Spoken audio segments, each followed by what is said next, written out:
Welcome, everyone. Very glad to see everyone. Welcome to Princeton SPIA in DC. My name is Zach Burton. I'm the director here. Welcome back to a lot of familiar faces I see, and to those of you who are joining us new, great to have you. And for the many live streaming, welcome from afar. And with that, I'll note that we are live streaming this event.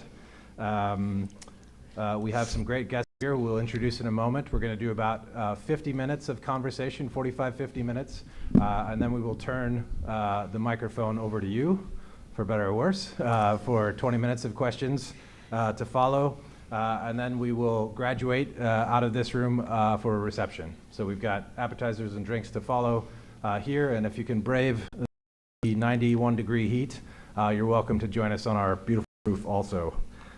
For those of you that found out about our event directly, great. If you didn't, please do feel free to sign up for our mailing list, or you can follow us on Twitter or Instagram. So join us there.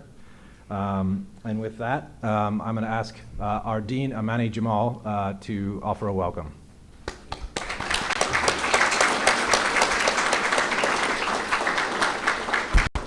Thank you, Zach. Thank you all for coming, and good afternoon, everyone. It's so wonderful to see so many Princeton SPIA alumni right here in this space. Thank you so much for everything you do to support our school. Welcome as well to our various guests from across Washington, thought leaders, policymakers, and more. Again, welcome.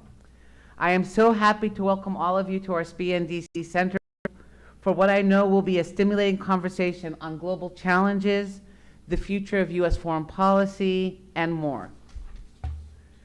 It is now my great privilege to introduce our speakers.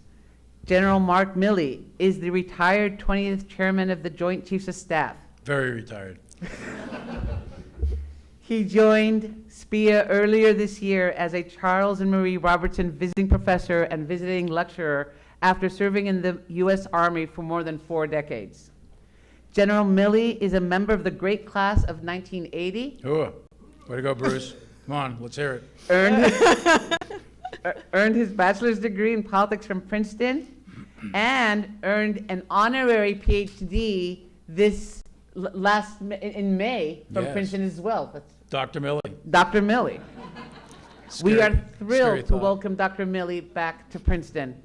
His many years of outstanding dedicated service to his country are of enormous value to our students, and his experience in the nation's capital as well as abroad has benefited the school already tremendously, and we're so delighted that we're going to benefit from his expertise for hopefully many years to come. Nancy Cordes is a proud Princeton SPIA alum, having earned her MPA from the school in 1999. As CBS News' chief White House correspondent, she reports for all the network's broadcasting platforms, including the CBS Evening News with Norah O'Donnell, CBS Mornings, and CBS News 24/7. Nancy has been recognized often for her reporting, winning multiple Emmys and the Edward R. Murrow Awards, among others. Before joining the White House beat, she was CBS's chief congressional correspondent, and prior to that, she was a correspondent for ABC News. I am very grateful to both Mark and Nancy for joining us today, and I'm especially thankful for Mark, who's making time for us on his birthday. Yeah.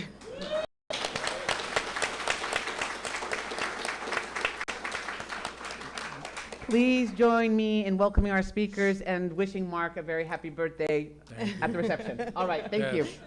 Officially 66, me and Bruce, my classmate. You don't Although look Bruce a day looks after. 68. You don't look a day over 50. Oh, great. But Bruce, you do.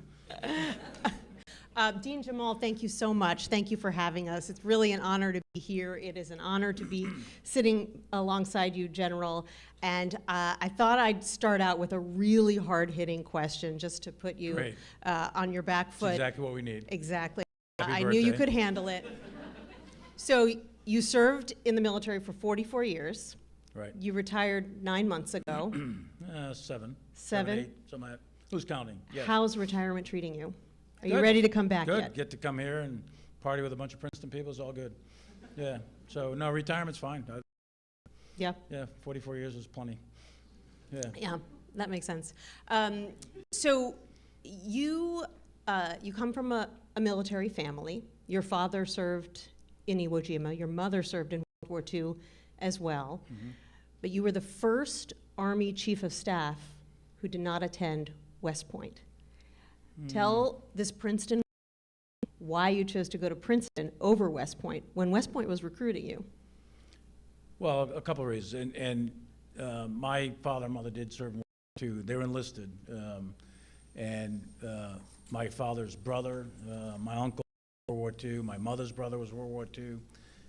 My dad, two uncles were World War I. And so there's a fair amount of military service in various wars. Cousins in Vietnam and uncles in Korea and so on. And I grew up in a neighborhood in the Boston area in Winchester, the north end of Winchester, which was basically more or less an Italian-Irish sort of neighborhood, and every single male and female was somehow in World War II. So you grow up with this sense of duty, and the military is a way to do that. I also grew up with a sense of how lucky I was to be an American. I went to a great high school, and obviously ended up going to Princeton. So I felt obligated to pay back in some way. I never thought I'd make a career of the military, but I thought I would serve. And so one of those options was West Point. I played a variety of sports in high school, but I was a hockey player, and I was recruited by a bunch of schools. One of those was Princeton, and one of them was West Point. The coach at West Point, a guy named Jack Riley, he was well known in the Boston area. He coached the 1960 gold medal Olympic hockey team, and his son, in fact, still coaches at West Point. And we've been close with their family for a while. So he recruited me. He made a big pitch for me to come out to West Point, and that's kind of how I thought I was going to go. Got accepted, and then I also was getting recruited at Princeton. The coach at Princeton was a guy named Jack Semler, Marine Corps veteran from Vietnam. And one of the things he said to me was, hey, look, if you're thinking about the military, we have this program called ROTC here. And my advice to you is to keep all your doors open. So you come to Princeton, get a first-class education, you're going to play on a hockey team, you got the 1980 Olympics coming up, NHL, this, that, and the other thing, and when you're 17, you start believing all this stuff. And then you can also pursue a military thing if you want to do that. And I thought I'd come in for 4 years, do ROTC payback, get out, do what a lot of people from Princeton do, and go to graduate school and move on, right? But that's why I went. I went primarily because of hockey, and because Coach Semler convinced me that there were more options at Princeton than there were at West Point. And then on my recruiting weekend at West Point, it was pretty miserable. There were no girls at West Point, so that was a thing. And then and they weren't having a lot of fun, and it was a pretty miserable weekend actually. Wow. And it was raining. It was kind of dour, and I was like, Then I went down to Princeton, and it was like really a lot of fun. So it was good. The decision made itself. Did your parents want you to go to West Point? No. My mother, she was, you put her in the category of very stoic. So she's very Irish Catholic, rosary every day, Ladies of Sodality, all that, right? And, and if something goes wrong, throw salt over the shoulder and say the Irish Catholic version of Inshallah, right? It's going to be God's will. You get the flu, it's God's will. It's like, Mom, I got the flu, and she says, it's God's will. So she was stoic about everything, right? So she said, if you want to go to West Point, good on you, we love you, blah, blah, blah. My dad, my mother was in the medical, so she took care of wounded coming back from the Central Pacific. But my dad, he was with the 4th Marine Division, and he did the assault landings at Kwajalein, at a little island called Roy and Namor, which is in the Kwajalein. 300 Marines killed in like 2 days, 3 days. And then he landed at Saipan in June of 1944. And while he was landing at Saipan, by the way, he was the oldest of 10 kids in a family in Somerville, Mass. His number 2 brother in Omaha Beach in Normandy, D-Day. So these guys have seen a lot of combat. And then he landed at Tinian. And then he lands at Iwo Jima, where 7,000 Marines were killed in 19 days. So he saw a lot of combat, and he was adamant about not going to West Point. He was like, you got into Harvard and Princeton and Yale and West Point and blah blah blah blah. Are you like psychotic? Do you want to go to West Point? What's wrong with you? Go to Princeton or Yale or whatever and get down Wall Street and blah blah blah blah and hum, right? He's a Depression era. Yeah. Never went to college, and he was a young lance corporal sort of thing. So yeah, he was very much opposed. But, you know, he was proud, but he wasn't overly happy. He saw a lot of combat, and he's a guy who's a lot of what today would be called PTSD, and he wasn't keen on his kid going into the military and, you know, fighting sort of thing. So, and it's perfectly understandable, but I did it anyway. So. Well, you ended up at Princeton, and I thought what we would do today is sort of take a tour of the world. Sure. And at a few different military hotspots. There's no shortage of them to choose from. And perhaps we can start with Ukraine, because there's a lot of news just today. The White House announcing that they're going to be prioritizing Ukraine for shipments of Patriot missiles, that allies that are in the queue are going to have to wait, because it's so urgent that they get Patriot missiles to Ukraine. What do you think of that decision? What does it signal? And does the fact that there's so much new weaponry being sent to Ukraine, and the fact that the US is now opening the door for Ukraine to fire into Russia, does that change the dynamic much, and how much? At the broad strategic level, from a strictly military standpoint, the war is at a stalemate. So it is not likely that the Russians are going to overrun Ukraine. That day came and went when they first invaded. About 3 or 4 weeks later, their invasion was defeated. They did not seize Kyiv in the anticipated amount of time that they thought they were going to do. They thought they would, you know, topple Kyiv and capture or kill Zelensky and destroy the Ukrainian military and get to the Dnipro River. They thought they could do that in maybe 6 weeks or so. They thought they could take the capital in 12 days. That proved to be wrong, and the Ukrainians fought a brilliant fight and were able to defeat that initial offensive. And then over the course of that summer, the Ukrainians launched 2 counterattacks, one in Kherson and one in Kharkiv, which were both successful, and they recaptured a certain percentage of, you know, Russian-occupied Ukraine. And then the war settled down over the winter into operations going back and forth. And then it went into the spring, where in this spring-summer, the Ukrainians tried to launch a large offensive to re-seize and kick out the Russian-occupied forces. That did not achieve the objectives they thought it would achieve, the Ukrainians thought it would achieve. It got partial success, but it didn't get to the level of success. At the end of the day, today, you still have more or less about something like 20% of the land mass of Ukraine is occupied by Russian forces. And you're looking at an occupation force of something in the tune of maybe 200,000 Russian troops. And that is the third iteration of the Russian ground forces. So the initial force that went in there was north of 200,000. They got chewed up pretty bad, and Putin had to replace them, which he did on the first call-up of a couple 100,000 troops. They got chewed up pretty bad, and then he had to replace them a third time. So you're looking at a Russian ground force that has suffered probably north of 400,000 killed and wounded, and their ground forces have been torn up really bad. They've lost a lot of ground vehicles, tanks, and mechanized infantry, et cetera. So the probability of the Russian ground forces successfully overrunning Ukraine is not high. Possible, yeah, but not high. Now, Russian air forces, Russian missile forces, naval forces, et cetera, are still intact, so they're quite dangerous, but they're not, they're probably not going to achieve a military victory per se. At the same time, though, the Ukrainians probably are not going to militarily be able to eject a couple 100,000 Russian troops from Russian-occupied Ukraine. No matter how much weaponry they get from us or the rest of the world?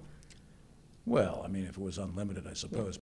Get that. Realistically. Yeah, realistically, the answer is no. I mean, so the piece with the Patriots, for example, what's the military problem to be solved? The military problem to be solved is control of so the Russian Air Force has got maybe 600 or 700 or so 4th and 5th generation fighter bombers.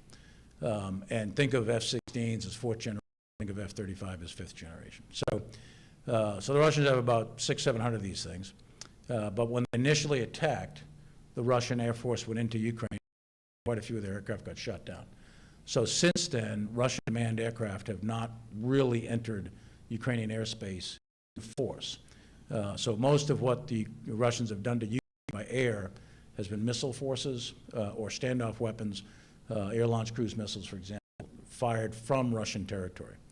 So the reason the Patriots and other air defense weapons are important is to continue controlling the air over, controlling Ukrainian airspace and preventing production of the Russian Air Force in mass. And that's a problem. Now you can do that from the ground with weapon systems like Patriot. Iron Dome would be an example in the Israeli case.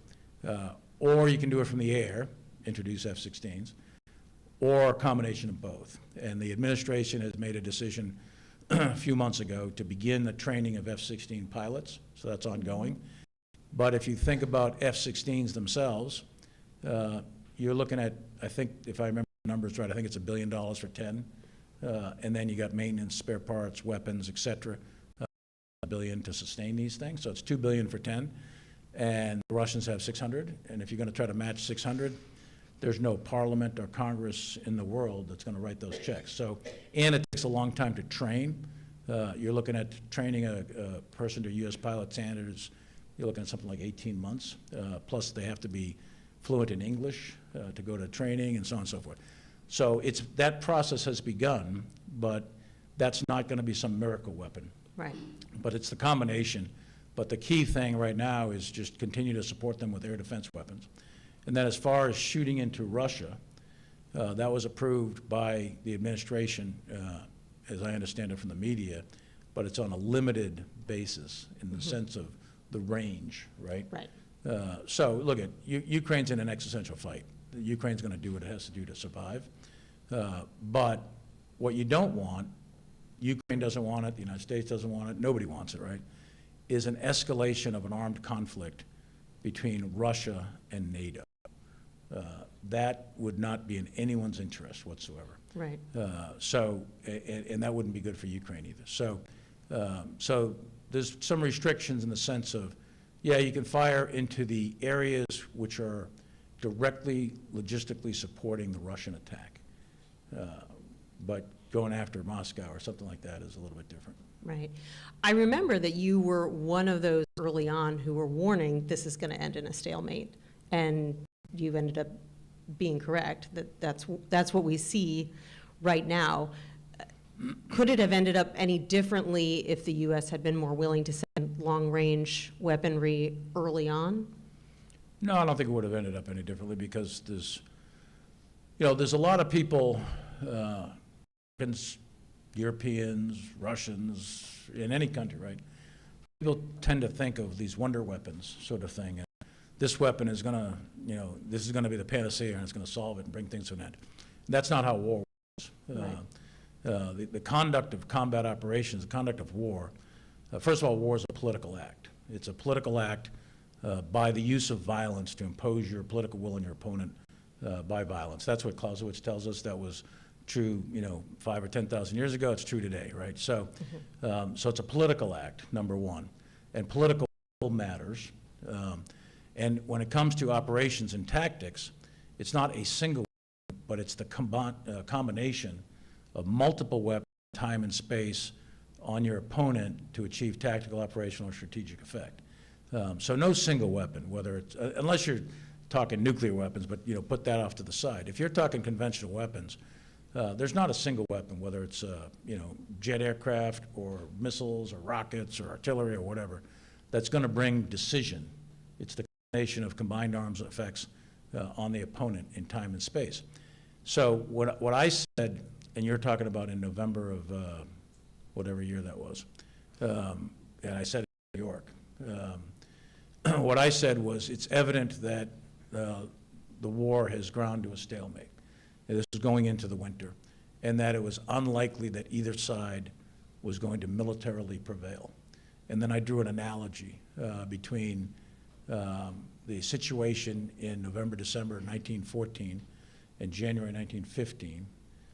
So you have World War I. World War I starts in August, and the most of the powers that be, the militaries, the diplomats, the politicians of the day in Europe, thought it was going to be a quick war, a war of maneuver, and in fact, it did start out like that with the von Schlieffen plan and so on. So you get this war of maneuver that's August, September, October, and the beginning parts of November. But the war of maneuver did not bring decision. And you get the building of trench lines, and the trench lines get built basically from the English Channel to the Swiss Alps. By November, December, it was clear that the war was bogging down into a stalemate. So there were voices on both sides of the argument, and there were people who were clamoring to negotiate a peace. The various leadership of Europe, they said, you know, we need to negotiate a peace.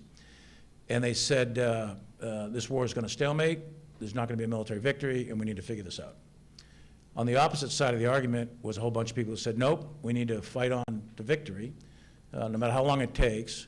We've already lost 1 million troops, you know, from August to November, and there's been a lot of bloodshed. It was a sunk cost type argument. They said we need to fight on, fight on, fight on. And that group of people were the people who won the argument that was raging in, you know, the November, December, January timeframe. So they did. They fought on. And they fought on for 1915 and 16 and 17 and 18. And instead of having 1 million killed, they had 20 million killed. And they destroyed 5 empires, and they set the conditions for the Great Depression. They set the conditions for the rise of Nazi Germany, fascist Italy, and so on. They set the conditions for the most violent conflict in human history. So between 1914 and 1945, you get a 30-year period. It's 150 million get slaughtered in the conduct of 2 great power wars. And yet, they had an opportunity in November, December, January, and they blew it. They missed it. I mean, they had an opportunity in the summer in not overreacting to the death of Ferdinand getting shot. But anyway, they did, and they made a really lousy decision. So I know people study that academically, and that's probably a 6-month period of some of the worst decision-making in human history when it comes to the conduct of war. So what I said in November was, you know, I'm Irish, I'm Catholic, I'm from Boston, Red Sox don't always win, and life can get worse. So it doesn't automatically get better. And it takes human agency, it takes human decision-making, and you have to try to analyze the situation for what it is and deal with the deck of cards you got, not what you want. And I thought at the time, and I still think, that it was a military. You were not going to achieve military decision. And for war, because of human activity, war has to have some degree of moral purpose. Otherwise, it's killing for killing's sake, right? And so in the Western traditions and Augustinian traditions of just war theory, you have to have a reasonable prospect of success. Otherwise, warfare is immoral. Now, you could make a case that warfare is immoral anyway. It's about destruction and killing and so on. But if warfare is to have meaning, if it's to have any morality at all, there has to be an achievable political purpose. And when the achievable political purpose no longer obtains, then you are obligated to seek an alternative solution. That's the moral course of action. So what I said back then was it is unlikely to achieve political decision through military means. Therefore, both sides should recognize that and achieve an alternative method to solve their political problem, and that would be negotiation. Now, the fact is, you have to be realistic also. The Russians are clearly not ready to negotiate. Putin is not a trusted partner to negotiate with. He's a brutal, vicious guy. He launched a war of aggression. Ukraine was never going to attack Russia. It was a violation of the very first principle of the United Nations and why World War II was fought in the first place. So negotiating with Putin is really problematic. So that's really hard to do, and clearly the Ukrainians aren't ready to do that. And at the end of the day, it's got to be a Ukrainian decision to do that. And the Russians are not ready to negotiate with the Ukrainians either. So neither side is ready to negotiate, and they're going to keep banging away at each other militarily. Unless something strange happens on that battlefield, which is possible, something really unanticipated or unexpected, then it's unlikely to resolve itself militarily. So at some point in the future, I'm not a diplomat, at some point in the future, somewhere, somehow, there'll be some sort of diplomatic resolution to it, I think. would be my bet, because I don't see a military solution in the true sense of a military solution. I was in Italy last week at the G7 summit, and all the leaders there were making a big show of not just how united they were behind Ukraine, but the fact that they are giving Ukraine everything they possibly Sure. can. There's this new $50 billion loan Right. that they've set up. They're all giving Ukraine more weaponry. The president just signed this new 10-year security pact with President Zelensky. Is all this designed to put them in the best position so that they can do a negotiated peace agreement at some point with more of an upper hand than they have right now? Well, the first thing you got to make sure is that Putin doesn't win, right? Because what does that mean? We know from a lot of recorded history that aggression left unanswered or not appropriately answered only leads to more aggression. So there is at least a reasonable argument that says if Putin were allowed to, quote, win, right, and defeat Ukraine, then that could do further aggression, perhaps in a NATO Article 5 country or somewhere else, right? And that could lead to a wider war. And he has a demonstrated history of this. So it's not like it's a one-of. He attacked Crimea. He's attacked Georgia.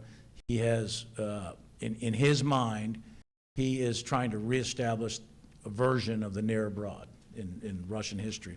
Same strategy that the Tsars did for a couple hundred years, same strategy that the Soviets did, right? So he's trying to establish a geographic buffer zone because he is concerned, I don't agree with him, but he's concerned that the West would attack him somehow, right? Mm-hmm. And that when the wall came down, the NATO boundary went to the West, or went to the East rather, and now he's got NATO countries: Estonia, Latvia, Lithuania, Romania, Poland, now Finland, Sweden, et cetera, right on his border, right? So in their mind, in the Russian body politic mind, and in Putin's mind, they see that, he sees that as an existential threat to him. So he is trying to establish, because they don't have the Atlantic and Pacific Ocean, they don't have huge mountain ranges, they don't have massive, rivers. Entrance and exit out of Russia is one big northern European flat plain interspersed with some rivers, right? So, so he is trying to reestablish what some have called the Russian Empire. What he's trying to do is establish a land buffer zone from attack from the east, plus strategically he wants to destroy NATO, he wants to separate NATO from the United States, et cetera. So it can be explained what he's trying to do. That doesn't excuse it, though. Mm-hmm. What he did was flat out illegal in accordance with international law, and he has conducted a very classic war of aggression. So that cannot be rewarded. That must be stopped. Therefore, you got to continue supporting Ukraine, giving them the military aid, giving them the weapons. I know it's controversial in some quarters, but if you don't do that, you're rewarding aggression, which is exactly what you don't want to do. So you got to keep Ukraine in the fight. You got to make sure that Russia doesn't get an outright win. But on the flip side, to arm, man, equip, and get Ukraine up to a level where they're going to militarily eject 200,000 or 300,000 Russian troops, that's a tall order. That may not be militarily achievable. Yeah, especially when they've lost hundreds of thousands. Yeah, the Ukrainians themselves. have lost a lot themselves. I mean, several hundred thousand they've lost. I think 50 or 60,000 Ukrainian civilians have been killed. They've lost maybe 20% of their, 20 or 30% of their industry. They've lost, I don't know, 20, 30% of the arable land is no longer farmable, and so on. So Ukraine has suffered immensely. So both sides have. Let's turn to Israel and Gaza. And a big story this week was Prime Minister Netanyahu coming out and putting out this video accusing the United States of withholding shipments of weapons to him on an ongoing basis, and saying that it is hurting his ability to conduct the war. The White House said, we really don't know what he's talking about. We've withheld that one shipment of 2,000-pound bombs, and we're still in discussion with the Israelis about that. Everything else is being processed as planned. We don't know why he's saying this. What's really going on here? Well, I would tell you if I knew, but I don't know. I am retired. But you know the players. I do know the players. But so I don't actually know the inside story on any of that, and I'll just let that sit. But look, in my mind, you've got a human tragedy of immense proportions here, and that should be pretty obvious by this time to everybody. For the Israelis, the Israeli military problem is extraordinarily difficult. They're trying to destroy militarily and politically Hamas, a terrorist organization embedded within a population of 2 million Palestinians in a very, very tight, highly dense urban area called Gaza. Extremely difficult from a military standpoint. And Israel went there, and I can certainly explain why, and it's understandable, given the attack of the 7th of October and the brutality of that attack, but they went in with a very heavy hand. By doing so, there's a significant amount of collateral. What the numbers are, I don't know. It depends on who you're listening to. So Hamas would tell you the numbers are 30 or 40,000 innocent Palestinians killed. The Israelis would tell you it's half or even a third of that number.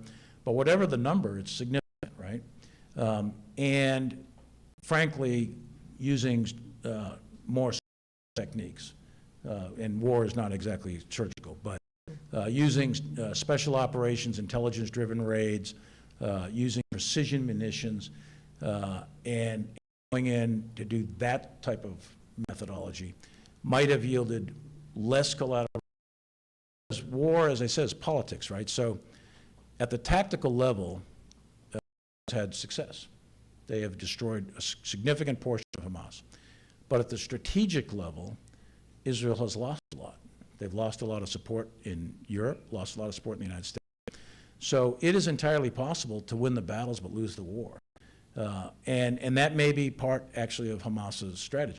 I don't know. So it's not the first time that guerrilla groups or terrorist groups have attacked a regime in order to trigger an overwhelming response in order to discredit and delegitimize the regime. So Israel militarily, there's an alternative that they probably should and maybe are beginning to pursue.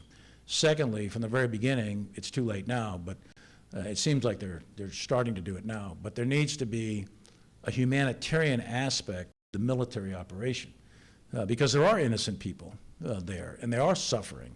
So you need to have some degree, as part of your military operation, a humanitarian aspect to it in order to remove civilians from a battlefield, feed them, clothe them, take care of them, so on and so forth. So that's the second thing. And the third thing, like I was said several times today, war is politics, right? Israel should have had, and still should have, a political strategy to go along with the military strategy. So even in the big wars, World War II, the American Civil War, World War I, in almost every war, there are parallel political strategies that are being conducted in combination with the military operations. And in fact, the military operations are specifically designed to achieve the political objectives, right? So that, at least to me, and again, I'm looking at it from the outside in, looking at it through the lens of the media, really, and my information, I do not see a political strategy on the part of Israel. So that's the Israel piece. Hamas, in my view, and I know other people may have different views, but Hamas is a terrorist organization that, written into their charter, is the destruction of the state of Israel, and not just the destruction of the state of Israel, it's the killing of the Jews. And it's the killing of all the Jews, not them, but all of them, right? So to me, the difference between Hamas and the Nazis is like zero. It's the same sort of philosophy relative to the Jews in Israel. So it's really difficult to try to negotiate anything with an organization like that. And in fact, in Hamas's charter, it explicitly says there's no negotiations with Israel. Mm-hmm. So and I have been involved in over a wide variety of operations over the years against terrorists and insurgents. So you try to separate the insurgent from the people. You try to either protect the people or go after the insurgent, or a combination of both. Right. And the real difficulty in the case of Gaza is the intermixing of Hamas with the innocent people of Gaza. And I would say, and again, a lot of people probably disagree with me, I don't think Hamas represents the Palestinian people. I think the Palestinian people are held hostage in many ways by Hamas, and it's one huge extortion racket in so many ways, with guys running around your community with guns and they say, what happens to you? So that's a pretty brutal organization. No one should have any rosy eyes or glass about what that organization's about. So it's a really, really difficult situation. I think personally that there's a role for the community here. I think that it's a role for what is termed peace enforcement operations. Very difficult to do, by the way, but possible to do. So I think it would require cooperation. It would require the Israelis to cooperate. But I do think there's a potential role for perhaps an Arab coalition-led international peace enforcement force that can literally go in and impose some sort of arbitration on what's happening. Indefinite killing isn't going to be to anyone's advantage over time. Right. It's not to Israel's advantage. It's certainly not to the Palestinian people's advantage. And I don't know that it really solves the problem, because the more collateral damage you have, the more innocent kids that are getting killed, the more innocent people that are getting killed. You have family members that are going to sit there and go, hey, well, maybe I need to join the terrorist or insurgent organization. And that happens all the time with these type of situations. I think it's at some point, I don't know when that's going to, again, there needs to be some sort of political solution. Why is there one? I mean, I don't expect you to answer for the Israelis.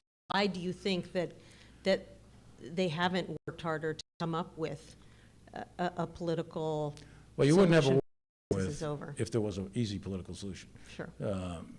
So, again, one side or the other is trying to impose its will balance. In the case of Hamas, what they did on the 10th of October was to launch a surprise attack with a small, actually, amount of troops. I think they had, or terrorists, I should call them. I think they had 1,000 or something like that. And they went in and crossed the border there with the express purpose of murdering innocent people as a matter of policy, in order to trigger something. And when they got, they triggered what they got. Now, how much of that involves Iran? How much of that involves other things? How much of it was generated by Hamas? I can't say. I don't know. But what they did was ended up killing about 1,200 or so Israelis in the various kibbutzes. If you were to do an attack of that scale in the United States, and you just do the math, you're looking at about 50 to 60,000 Americans killed in a single morning. That's the comparison. So they triggered an overwhelming military response. And you're not going to negotiate with an organization that did that level of brutality, that level of slaughter. It's not reasonable to expect. So the initial response was overwhelming military. And there wasn't any political response. I mean, people couldn't, war is not fought in cold blood. War is fought in hot blood. There's a massive amount of emotion that goes along with war. In fact, Clausewitz, when he talks about total war, he talks about this spiral effect between the government, the people, and its army, and how emotion plays a very significant role. And it does. Think Pearl Harbor, think 9/11, any of these case studies. So Israel acted militarily, but with a massive amount of emotion, and you can sense it, right? And then, of course, with that response came a massive amount of emotion from the people of Gaza and the international community. So you have a very, very difficult, really hard situation that I think requires at some point, some degree of international intervention if it's not ended relatively soon. Obviously, the Biden administration is under lots of pressure from one side to provide more weaponry, from another side here in the U.S. to cut off military aid. You've been in the room, not about this current conflict, but but past conflicts. What's the calculation there, and what do you make of the strategy so far? Well, Israel's been a longtime ally of the United States, and it is arguably the most closely aligned with the United States in the region.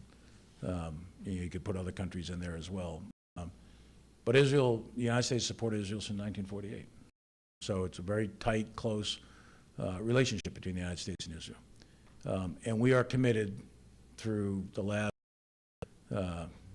70 years, almost 80 years, I guess, to continue to support Israel, not only politically and financially, but also militarily with weapons. And I think that commitment continues. And I think there are reasons for it. There's historical reasons, political reasons, and so on. And I don't see that stopping. So from a grand strategic standpoint, and I support that, I think it's the right answer. I think Israel has been a very good friend of the United States and with U.S. interests. But at the same time, it's not just carte blanche, right? So you can't, with anybody, no matter what the country is, any sort of relationship is not just automatic, one-way giving sort of thing. And with weapon systems, with lethal systems, every single agreement that we have, and this is governed by law, every single agreement that we have comes with some conditionality. It's not just unlimited. When the United States produces and then sells or grants weapons to other countries, those come with some rules. And it's not just carte blanche. So I think from that perspective, it's about right. And I don't know the specifics that Netanyahu was talking about the other day, but I think we should and need to continue to support Israel with whatever it needs to defend itself. Let's talk about China, another light subject. Sure. Do you think that what we've seen in Ukraine and what we've seen in the Middle East makes it any more likely or less likely that China invades Taiwan at some point, and how worried are you about that happening? Well, the probability is not zero, but it's not, a range of probabilities. A Chinese invasion of Taiwan probability is not zero, but it's also not really high in the near term. Right. Now again, there's people who would disagree with that, but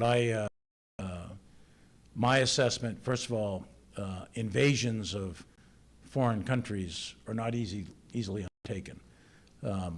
If you look, we're in the 80th anniversary of Normandy, and I was just over in Normandy last week. The English Channel is about 30 miles wide or so. We put 156,000 soldiers ashore on the 6th of June, 30,000 the night before in a paratroop operation and about 126,000 amphibious operation. And that involved thousands of aircraft. There were 195,000 sailors offshore, roughly speaking about 6,000 naval ships offshore. We had complete dominance, absolute air superiority, deep into France. We had run battlefield air operations, destroying railroads, depots, et cetera, as part of the pre-assault operations to set the conditions. We had the French resistance, which Eisenhower equated to be 8 to 10 divisions equivalent of forces that were blowing up railway stations and interdicting lines of communications to prevent the German armored divisions from counterattacking the beachhead.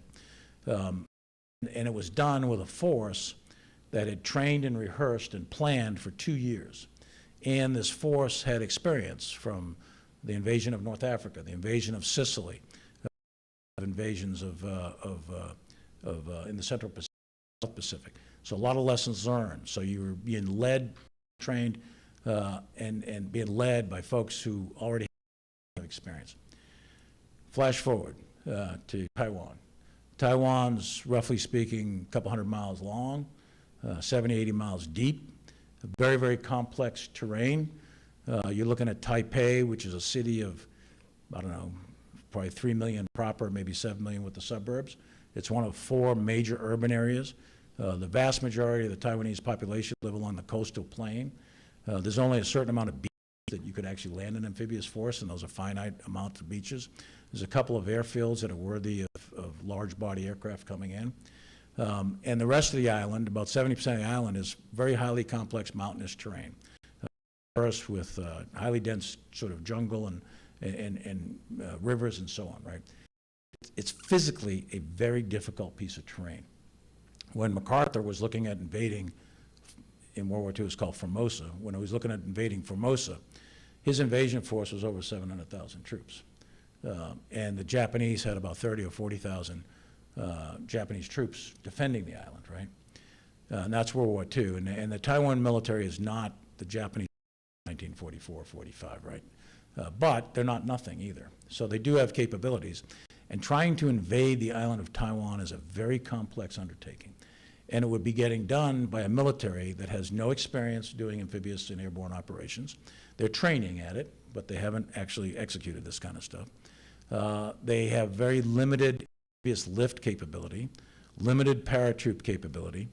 Their Navy probably would be challenged at attaining total sea control, especially if the United States got involved. Mm-hmm. And their Air Force would be challenged in the air by the Taiwan military, by the Taiwan Air Force. So the conditions, and the Taiwan Straits are 100 miles, not 30 miles, and there's only about 90 days, maybe 120 days of the year that are amenable to some sort of amphibious airborne operation. So the military challenge that's involved in the invasion of Taiwan, everyone talks about all the time, is a very high bar. Mm-hmm. It's very, very difficult. And it's possible that it could happen, but I think President Xi is a very, very calculating realist in the international politics use of that term, and he calculates on a cost-benefit risk standpoint. And I think he understands that his military, and I'm not reading his mind, but I think he probably has concluded that his military might not be ready to do something like that yet. So he has tasked his military. A couple of years ago, he gave a speech and he said, be ready to do that. Be ready to cross the straits and seize the island of Taiwan and develop that capability by 2027, is what he said in a speech. Now, 2027 also corresponds to the 100th anniversary of the foundation of the People's Liberation Army. So there's some symbolism there. But your window of risk really begins to probably open up once they develop the actual capability and they've done rehearsals and training and this and that, the other thing. When that is, I don't know, it could be 27, 28, 29 when the window opens. But that's not the same as a political decision to do it. Mm-hmm. So that just means the military has a capability. Then you have to make a decision whether or not politically you're willing to take that risk and do this or not. I think that would be borderline gamble, actually, for him to make that kind of decision. But some of it depends on triggering points. So, for example, if Taiwan were to tonight declare independence, that would be a big deal. And if that were to happen, that could trigger a military response very, very quickly, I would imagine. So under certain conditions, China might decide to do something, even if it's extraordinarily high risk. But absent some sort of triggering event like that, you're probably going to see this drag on for a few years until the Chinese military develops a capability. So the key to the thing, right, is deterrence. What you want to do is you want to make sure that President Xi, every single day he wakes up and says, not today. And it won't work. It's not going to succeed. It'll be too high risk. Cost exceeds benefit. And you want always that element of doubt as to whether they can actually pull this off or not. And to do that, you need to make sure that the Taiwan military and the people of Taiwan are manned, trained, equipped, and armed to defend themselves. There's no Poland for Taiwan. You're not going to have a life coming in from a neighboring adjacent land country. So whatever Taiwan has at the moment that anything ever happens, that's what Taiwan has.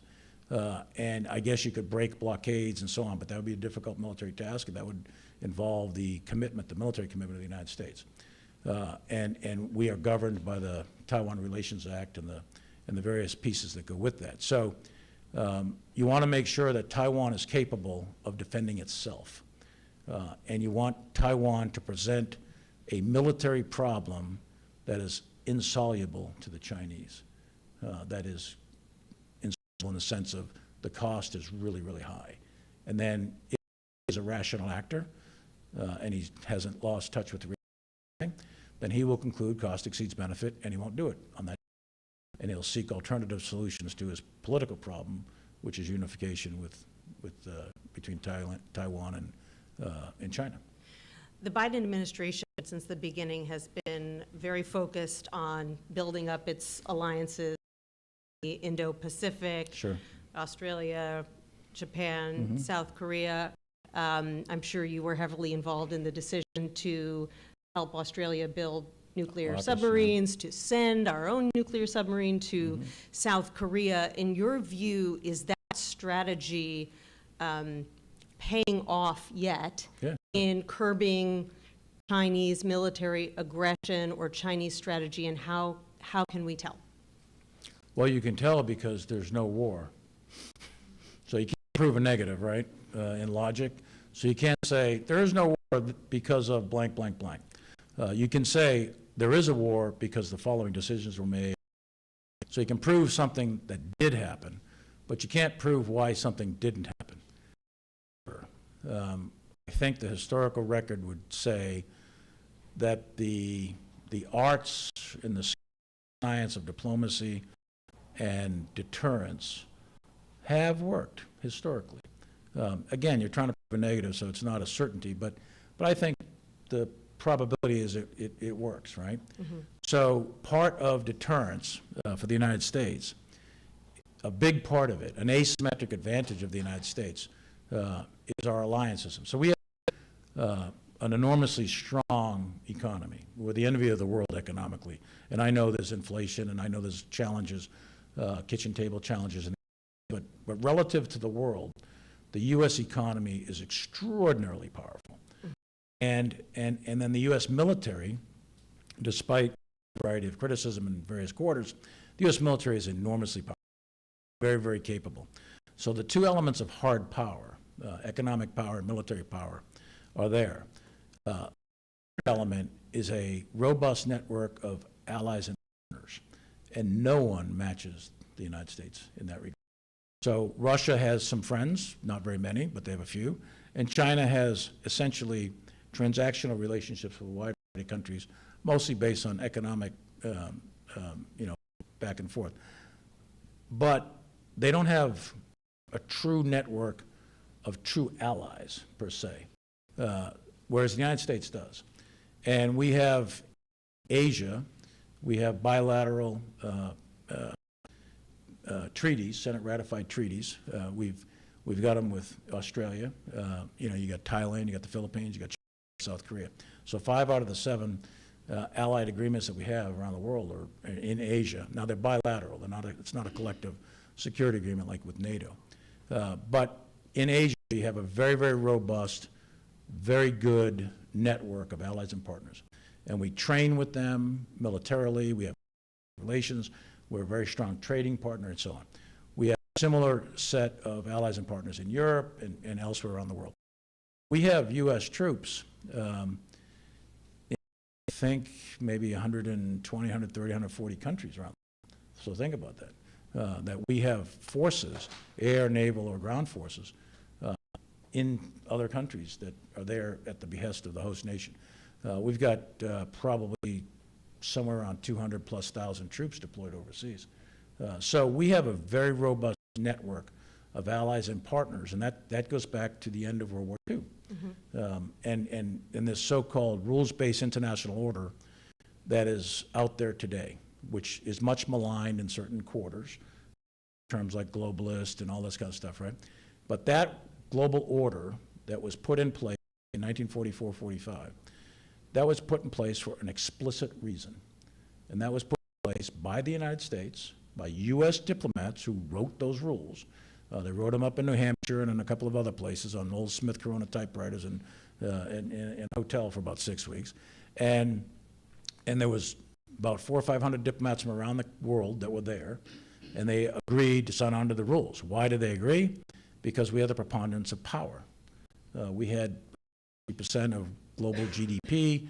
We had a military that was something like 15, 16, 17 million people. We had 300 aircraft carriers, 50,000 B-17s.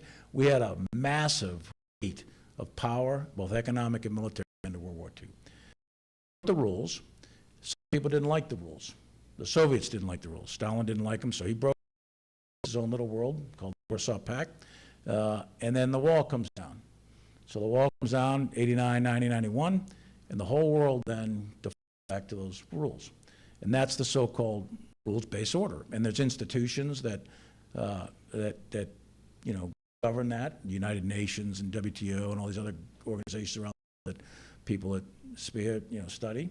And rules are what we almost take for granted on a day-to-day basis. Those are the rules that are governing the world. That rule set is under stress. That rule set, international rule set, it's been in place for 80 years. That is it's not cracked, it's not broken, but it's under stress. It's under an aggressive Russia that conducted a war of aggression. It's stressed by a very assertive, not yet quite military, but a very assertive China. And China wants to revise the rules, write the rules for their favor. It's under stress in the Middle East, say from Iran or terrorists and so on. It's also under stress from domestic politics in various countries in Europe, the United States, and elsewhere, because a lot of people don't agree with these. They think that these rules are nonsense and that we, the United States, are overstretched and we shouldn't be doing this stuff overseas and so on and so forth. And there's arguments on both sides.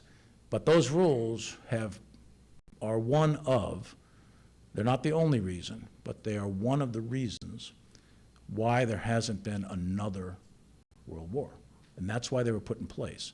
So what happens, you go back to World War I, and you go back to the end of World War I, how it ends, and you have, former president of Princeton, Woodrow Wilson, and he, the League of Nations.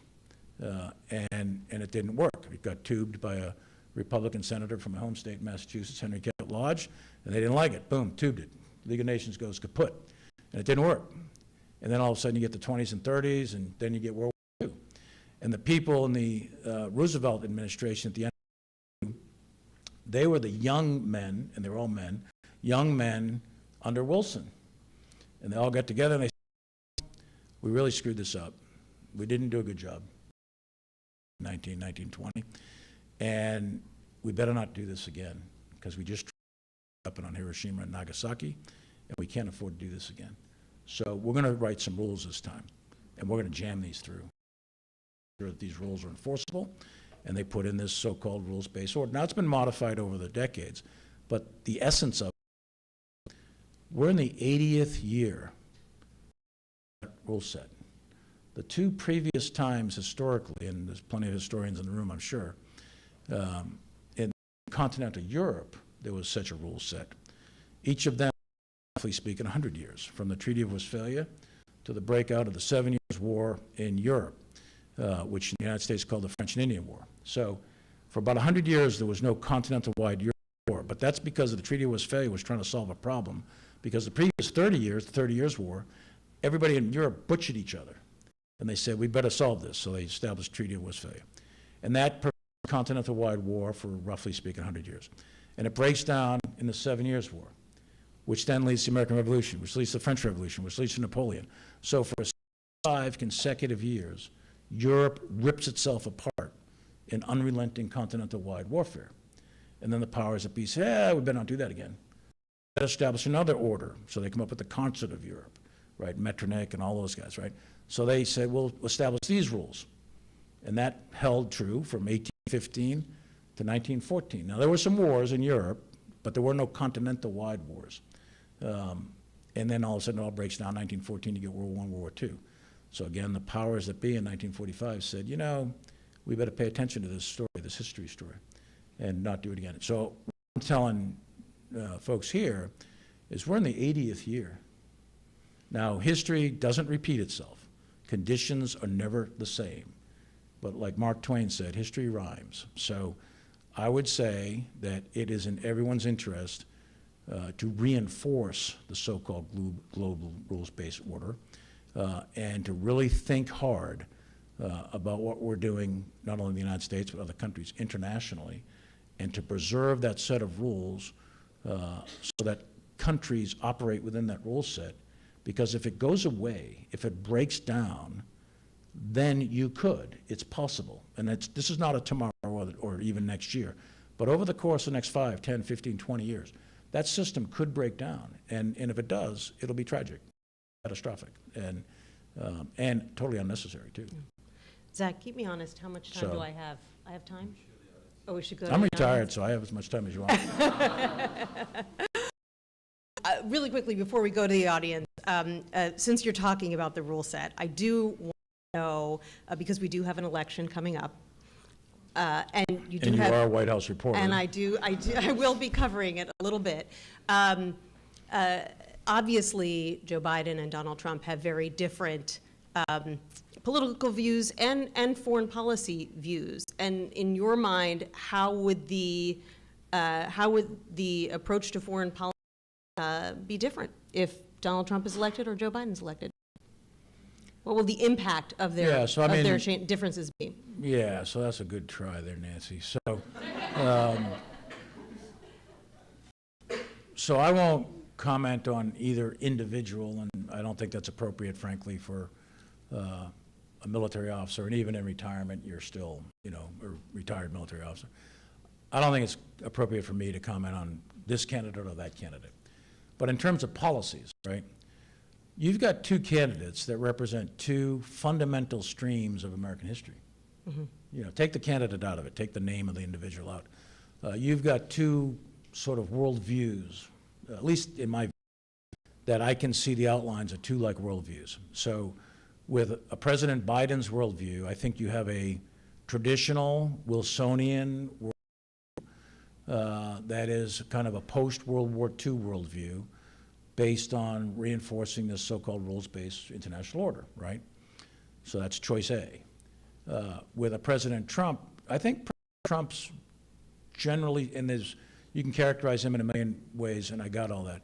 But I think from a foreign policy standpoint, he harkens back to an earlier age, actually, in American history, kind of a pre-World War I age. Now, I might not, and a lot of the guys in the Trump administration certainly agree with that, any of that, but if you look back at the first half of American history, it was all about building, conquering the North American continent, consolidating the North American continent, and building the internals. The first half of our country's history, our entire foreign relations, not entire, I mean, we did have relations with France and Britain and so on, but the preponderance of foreign policy of the United States was the Bureau of Indian Affairs. And it was the making of treaties and then breaking of treaties with the North American Indian as the United States advances across the North American continent. That's the first half of American history. And we had very little to do other than the Yankee trader sort of thing, that international commerce, we were a minor player at that time. We had very little to do, actually, with the rest of the world. So we were isolationists by default. That's kind of what we were. So I think you can sense it, you can see it, you can actually hear it in the words, right? In some of the language that's used, some of the motifs, the analogies, et cetera. You can see both sides. Well, sure, but the America First thing actually goes to the 1930s, first America First. But there's this idea of not going abroad, there's imperial overstretch, there's don't go abroad in search of monsters to destroy. And look at not only the Trump movement or the folks that follow him, but also folks on the far left also have the same view. So there's a legitimate intellectual argument on both sides of this, and the American people are going to choose what's going to be America's role in the world. Mm-hmm. What's that going to be? And case for either side, and people are going to have to make that case. I think that people should give that a lot of thought, because history is, again, doesn't repeat itself, but we have these rules. There's a reason that the United States is engaged overseas. There's a reason that we are forward deployed. There's a reason why we play a leadership role in a wide variety of situations overseas and have done so for 80 years. There's a reason for that. And I think, broadly speaking, and of course I'm going to be biased, I suppose, but I think the United States has done far more good than bad in the world. Yes, I acknowledge that there's some bad out there, but the United States, I think, has been a force for good. The United States has been a force for stability, generally speaking. And I think if we were to abandon that role, we would do so at potential great risk, and we need to give that a thought. So that's kind of what I would say. The other thing I would just mention, and I know we want to get to the audience, all of this is happening in a broader context of change. We are in, and I think everyone knows this, we're in the era of the technological change ever recorded in human history. And with the advent of quantum and artificial intelligence, the introduction of robotics, all of these things, and they've been for a while, 30, 40 years now, but these things are introducing massive amounts of societal change in all kinds of ways, to include changing the very character of warfare. But it's also changing the relationship of people to work, the relationship of people to each other, the relationship of people to their governments, etc. So in bygone eras and years ago, anytime you get fundamental, and that's what you're seeing, fundamental change, anytime you see fundamental economic, societal change, that always introduces additional factors of instability. So in addition to the international geopolitical issues that we talked about, or the issues of war, you're also introducing massive change that's occurring in most societies, and you're seeing that reverberate with high degrees of fear of the unknown, not sure what's going to happen, feelings of disenfranchisement, and so on and so forth. A lot of that has sociologists would call societal anomie, where you are breaking off from the traditions of the past. Right, and most people probably don't remember why those rules are in place because they never were alive for. Well, the living for a memory war. is dying quickly. Yeah. There was 185 or so World War II veterans there at Normandy. My mother and father are gone, and many of you have family members that fought and remembered World War II and the Depression, but they're fading from human memory pretty quick. Yeah. All right, I want to get to the audience. Well, lots of questions. We'll take as we Question for the can. audience, just real quick. Go for it. How many are Princeton graduates? That's good. How many went to Harvard? We love you. All right, just checking. They sat in the Yes, all back. right, go ahead. Fire away with your questions. Yes. Yes. Given that the war is in a stalemate at this point, That's my estimate. There's others who would disagree, but yes. and many people have put forth the argument that we're looking at a war of attrition. Mm-hmm. Given the vast resources that Russia has, the question becomes, how can the Ukraine sustain this level of combat in the long run and not run out of resources Sure. relative to Russia? And that's a real problem. 9 time zones, 140 million people, a lot of depth, and no one should ever underestimate the Russian ability to sustain large-scale combat operations. We saw that in World War II. You've seen that in World War I, although they bailed out of World War I. But look, at Russia to sustain warfare is well known throughout history. Ukraine is only, 45 million people, much less resources, and so on. So long haul, multiples of years, I think that a war of attrition would play against Ukraine and in Russia's favor, which is, again, why I think at some point you need to bring this thing to a conclusion. And I don't see the military solution. I don't see a decision from a military solution. So therefore, I think it's in to some sort of negotiation at some point. But again, we're not at that point yet. But you're correct. Ukraine cannot sustain it indefinitely. Russia can't either, by the way. Russia suffered a lot. But Ukraine certainly can't.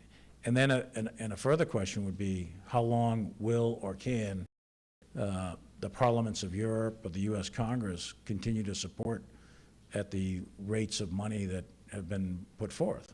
That's an open question. And you saw at the beginning unanimous consensus in Congress, and then you saw in the last 6 months, still just recently, a delay of 6 months as to whether they would continue that support.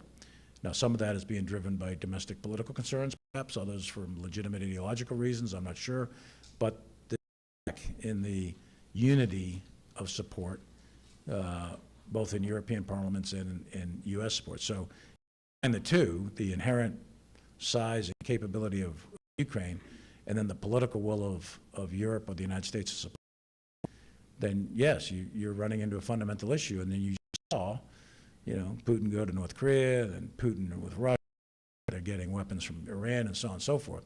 So that's a real legitimate problem, in addition to the humanitarian catastrophe, getting killed all over the place in Ukraine. So the sooner somebody resolves to get to some sort of a negotiated settlement, but again, really hard to do, and that can only be done by the Ukrainians and the Russians.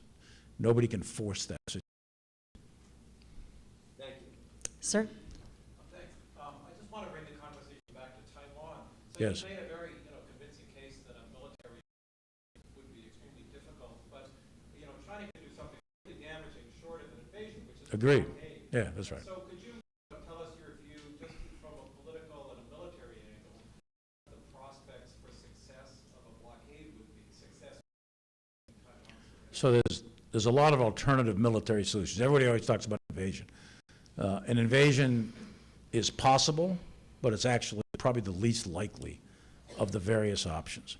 So China does have the capability, where I said that they have limited capability, but they're trying to develop it for an invasion, right? Not to say that they would use it, they're trying to develop it. But they already have the capability to conduct a naval blockade. They already have the capability to conduct missile attack. They have the capability to use fighter bombs and strike operations, that sort of thing. And what we've seen over the last couple of years is China using what Democrats would call coercive diplomacy. So the military to intimidate, bully, coerce Taiwan to do its political will without actually firing a shot. So all of those are possible. There's a scale of actions that China could do, and you mentioned blockade, which is one of them. But there's an entire scale. They could use special operations forces. They could use fifth column type stuff and cyber attacks.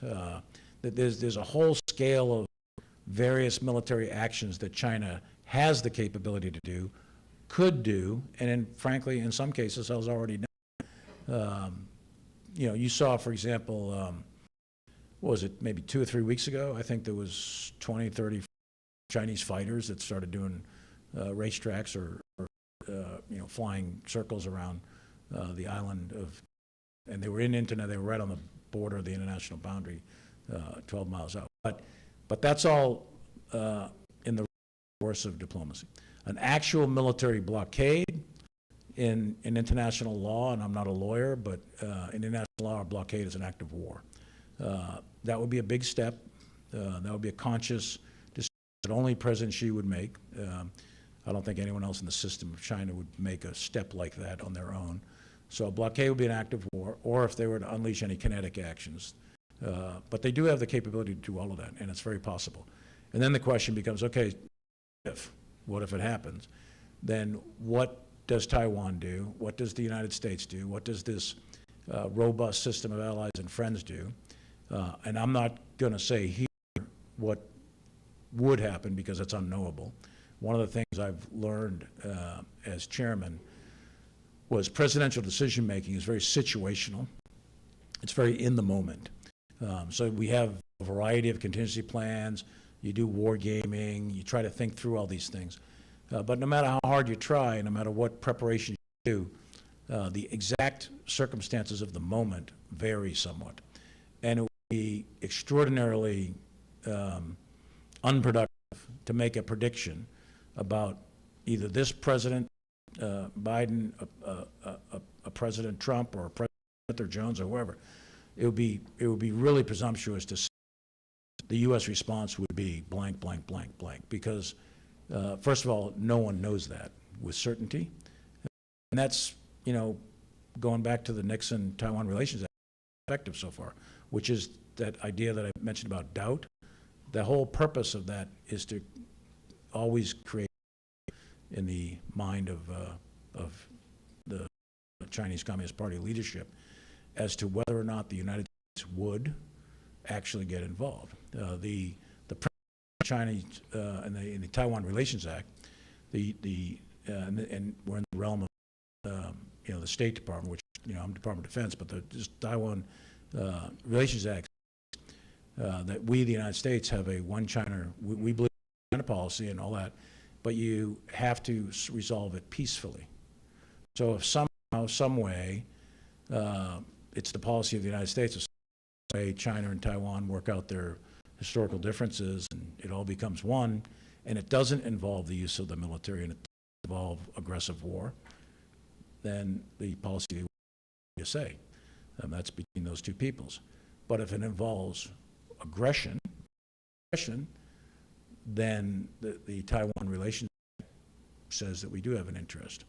Now, what we would do, I'll leave that up to whomever the president is at the moment in time, if it ever happens.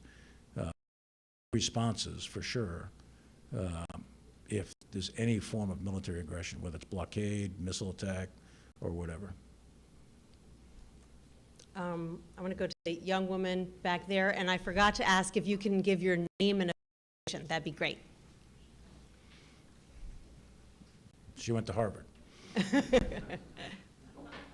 is Louise Laufer. I'm a policy analyst at RAND.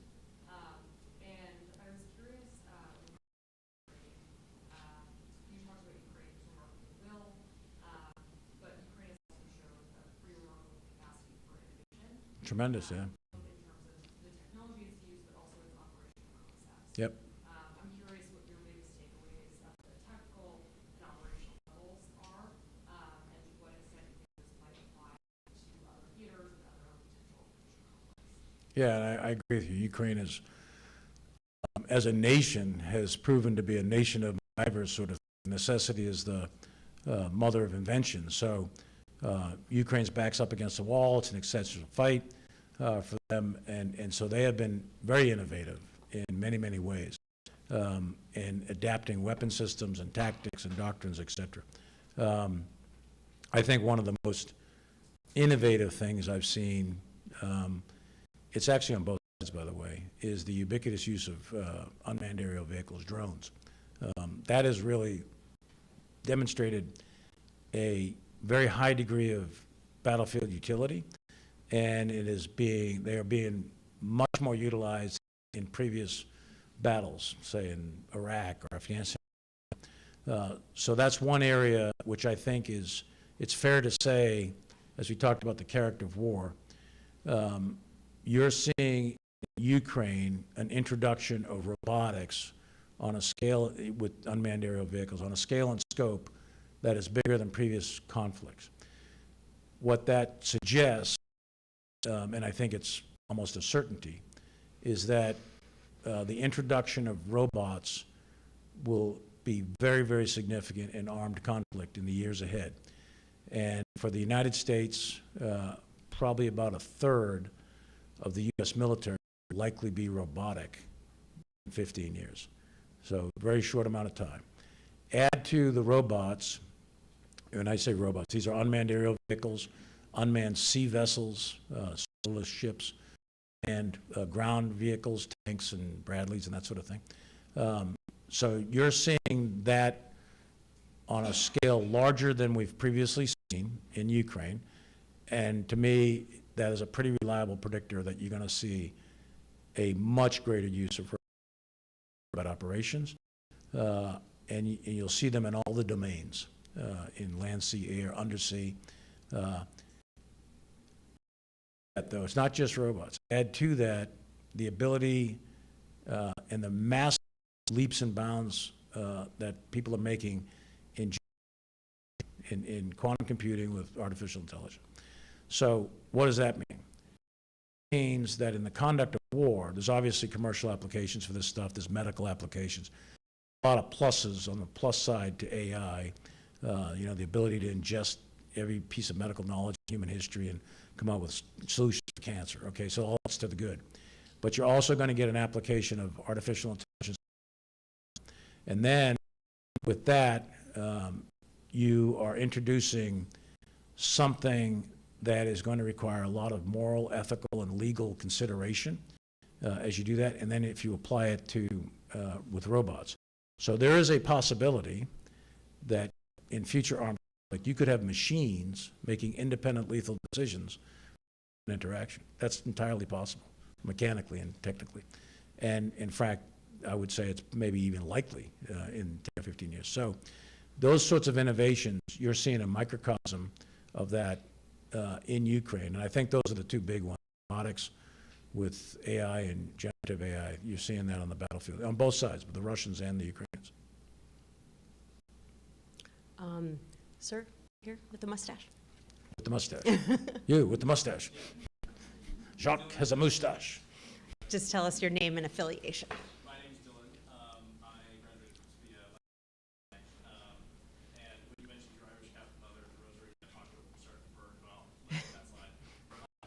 I want to ask you, as you step into this new role as a lecturer, as a professor, how you plan to prepare my generation for the world that's under stress in the ways you mentioned, prepare it, and do you think there's enough time for us to prepare for those stress tests?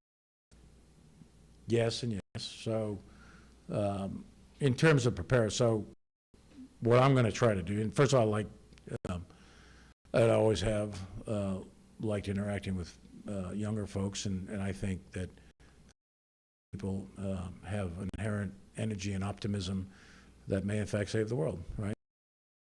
And all I want to do is pass along 44 years of experience and your situational awareness, increase your, and you may or may not agree. A lot of people disagree, right? So, and that disagreement is fine. But I want to about, in a critical way, about what the future is holding. We are in and oftentimes it's overly, we're in a really dramatic period. This is the most important, this or that or the other thing. But I really believe in my heart of hearts that we are in in the sense of EPOCH, right? A critical period of history where change is happening in so many areas.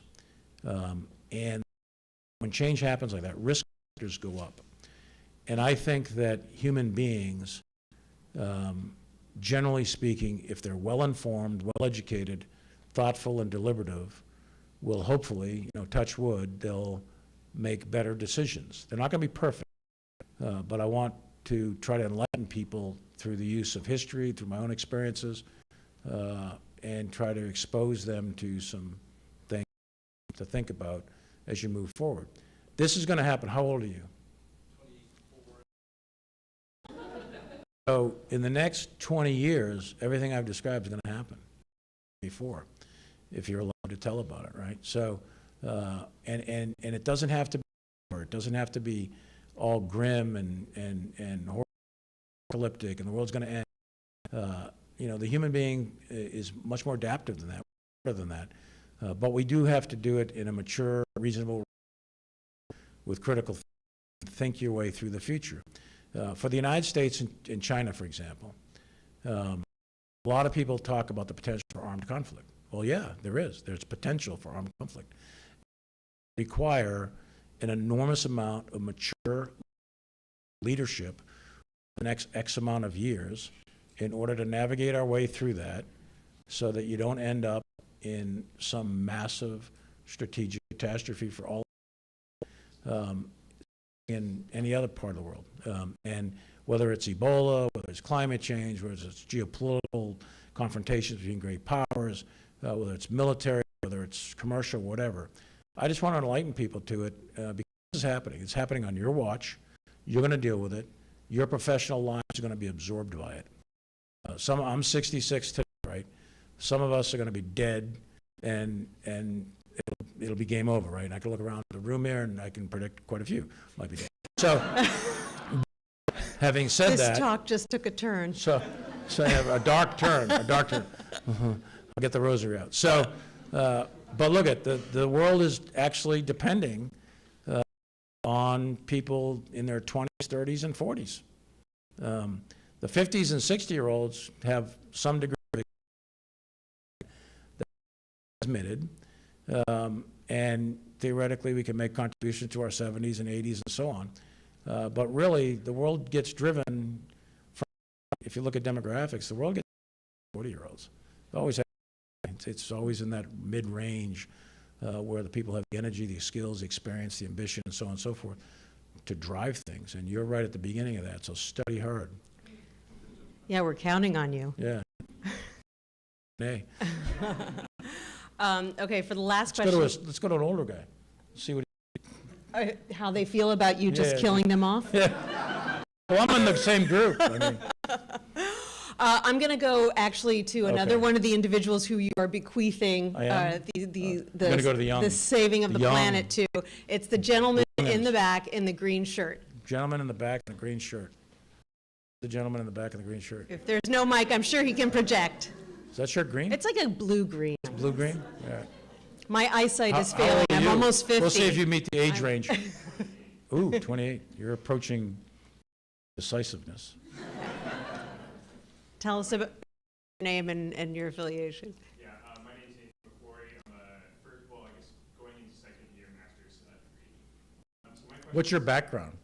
my background, science, Where'd you go to school? Where are you from? from Utah and BYU. BYU, okay. Speak a language? I speak Tagalog. I did a mission in the Philippines. You did? Okay, good. Very good. So my question goes back to Ukraine. If there's some kind of peace agreement, at least large portions of Ukraine, would that constitute enough of a win to embolden other autocrats to take towards this aggression, or would the fact that it didn't take over Ukraine be enough to uphold, that? Yeah, I mean, good question, and I don't have, a quippy answer for it. I think that any rational observer would argue that Russia has suffered an enormous amount, to include Putin. I think, if he had to do it all over again, he might, measure. That they have expended an enormous amount of blood and treasure and energy and political capital on a war that never needed to happen, in my view, in Ukraine. And I think his military recognizes that, and I think many of his senior leaders probably recognize it, and I can't read Putin's mind. He probably recognizes it. So what would constitute enough to say that, Putin has been defeated? I don't have an answer, but I would propose that be two things that have to be satisfied for both Russia and Ukraine. So first, you have to somehow satisfy the need for security. Now, you may not agree with their need for security. Their need might not be legitimate, and I got all that. But in their mind, right? This is not, but in their mind, Russia is insecure. It's a very insecure country, and this goes way back into history. So somehow you have to persuade Russia that they're not going to get attacked. We're not Hitler. We're not Genghis Khan.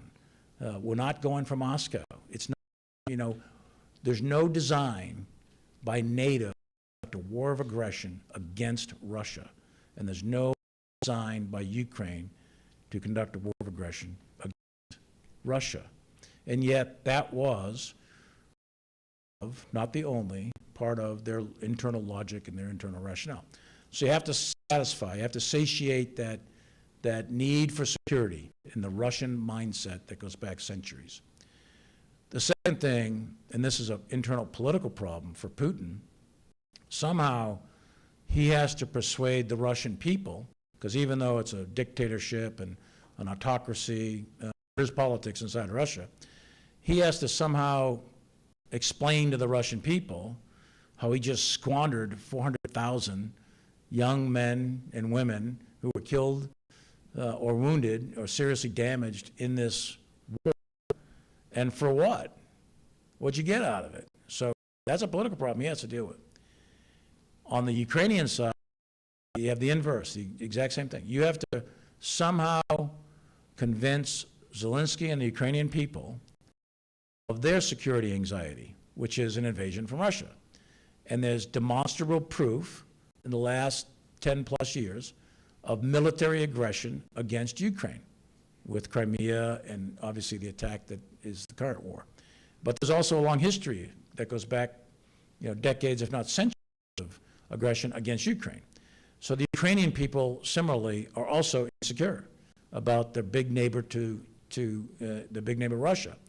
And you have to somehow satisfy that and persuade them and give them the will to prevent another attack in the future. And then Zelensky has an political problem internal to Ukrainian politics, where he has to look to the Ukrainian people and say, all this suffering, all this bloodshed, and here's the result, and this is good for Ukraine, sort of thing, right? And we won, or whatever the political argument. Those are really two really difficult things to satisfy for both sides of this thing before it gets to a negotiated settlement. But those are the two fundamental questions. And I don't have an answer. Is this much terrain, that many, whatever, I don't know. And that's not it's not for the United States to say. It's for the Russian people, the Russian government, the Russian leadership, and the Ukrainian people, the Ukrainian government, the Ukrainian leadership, for them to determine that. What we want to make sure, for U.S. interests, for this broader idea of this rules-based international order, is that Ukraine doesn't suffer an outright defeat, because that would absolutely, in my mind anyway, encourage further aggression. So. Well, General, this has been so fascinating. I could sit here for another couple of hours Sure, let's listening do it to then. you, and I know you could do it, but we really appreciate you giving us so much time, even though you have more time now. It Yeah, was still it's very all good. generous of you, so. Well, thank you. Thank And you I love so Princeton, much. and I want to thank Amani and the team here for putting this on. This is a beautiful building, first time been in this building. Gorgeous. Yeah, so, and thank you, Nancy, for doing this. Appreciate it. Thank you so much. Lot Thank to you. love, and thank you all.